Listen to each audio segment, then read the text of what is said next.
Assalamualaikum warahmatullahi wabarakatuh.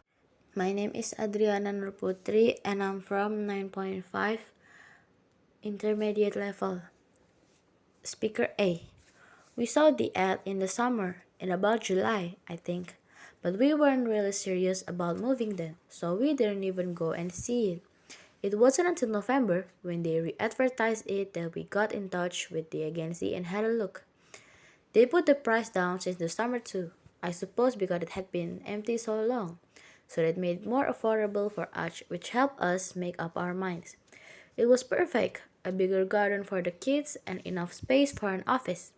In winter, it was lovely, very cozy. In fact, which is more important to me as I really feel the cold, whereas my husband will open a window when it's minus temperature outside. Anyway, in July when summer really started, and we had that heat wave, we understood why no one had wanted to rent it over summer. It was boiling! All those lovely big windows that made the flat so light and open were like a greenhouse as soon as it got warmer. From about 8 in the morning until 7 in the evening, it was like living in a sauna. We couldn't stand up being at home, and weekends were especially bad. No air conditioning, of course. If only we'd gone to see it when it was first advertised in July, we'd never have moved in. Speaker B. I always rent apartments when I go on holiday, rather than staying in hotels. Hotels are so impersonal, aren't they? This way you get to feel like you really live in the place you're visiting. It's the first time I've done it the other way around, though, and rented out my place. But it seems like a good way of making some extra money. The website is really easy to use and they only charge 5% commission, which is lower than a lot of other holiday rental sites. It's all about the photos and the reviews. Get the photos right and the place can look really upmarket and spacious.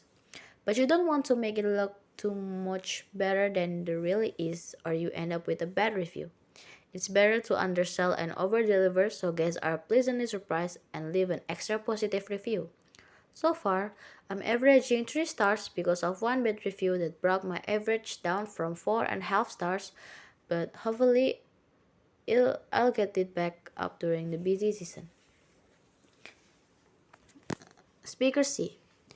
Buying a house seems so far out of my reach, it's almost impossible, as it is for lots of people my age these days. My parents always told me renting was throwing away money, but it was different in their day. Then people could afford to buy a house on a normal salary. But nowadays, house prices are so high and no bank will look at you unless you've got a huge deposit. The problem with my dream of buying that it's never going to come true. Not unless my parents help me out. But I've got two sisters and we're all in the same position.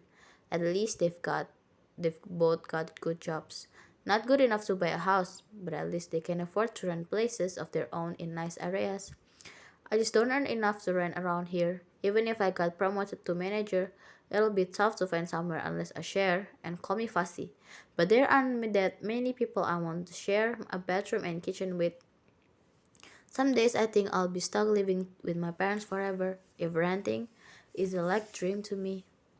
Speaker D. At first, our landlord was really helpful.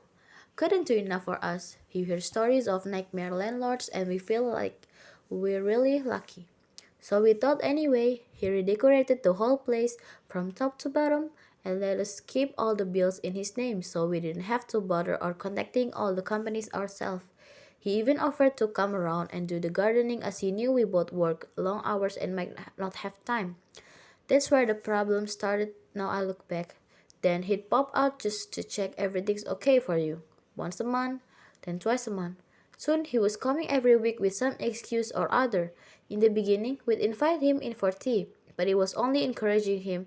So when we realized, we'd try to have the conversation on the doorstep instead.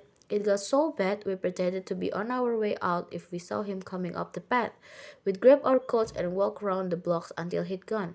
I don't know if he was just lonely or just didn't trust us not to ruin his precious house. In the end, we gave our notice and found somewhere else. It's a shame because we really love that house, but at least it's more peaceful in the new place. Wassalamualaikum warahmatullahi wabarakatuh.